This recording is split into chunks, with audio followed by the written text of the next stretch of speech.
Il-vittmi ta' 3 minn kull 4 femiċidi li seħħew f'pajjiżna f'dawn l-aħħar 18-il sena inqatlu minn żewġhom jew is-sieħeb tagħhom, l-eks raġel tagħhom jew qarib tal-familja.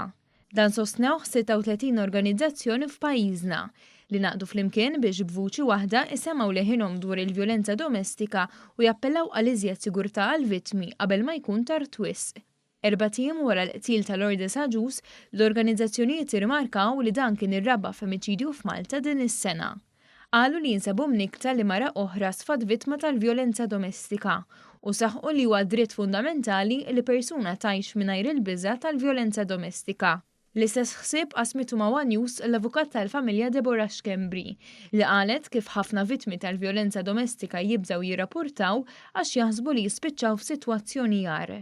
B'18 sena esperjenza Dr. Xkembri qalet li temmen li l-pulizija jeħtieġu taħriġ iżjed intensiv u nnutat ukoll li l-assess f'pajjiżna jridu jkunu attrezzati aħjar. Inti ma jistax ikollok xi ħadd li qed jagħmel rapport fuq vjolenza domestika u mbagħad għandek xi ħadd ieħor eżattament warah illi ħabat qed jisma' dak kollu li qal, xi ħadd ieħor li tilef xi ħaġa li qed jisma' dak kollu li qed jgħid.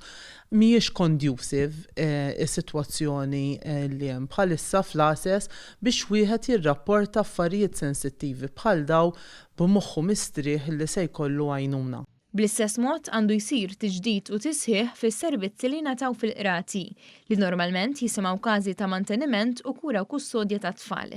Sitwazzjonijiet li ħafna drabi jiżviluppaw fi sfond ta' vjolenza domestika.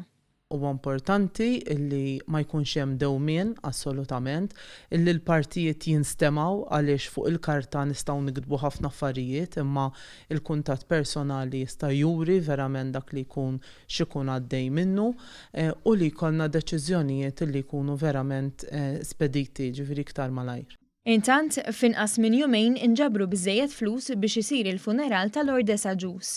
Dan wara li aktar kmieni snejn il-qraba tal-vittma talbu l-għajnuna finanzjarja lil Fondazzjoni għad-Drittijiet tan-Nisa u lil pubbliku biex ikunu jistgħu jippjanaw l-funeral. Il-flus li jifdal minn dawk li nġabru se jintużaw biex jgħinu lis-sittu li ħallit warajha. Lourdes Agius ta' 35 sena stabet mejta f'gata fuq is-sodda tagħha is-sibt li għadda fraħal ġdid u s-suspettat ewlieni f'dan il-każ huwa s-sieħeb tagħha Michael Emanuel ta' 28 sena mill-Kosta tal-Avorju li jinsab mixli bil-qtil tagħha.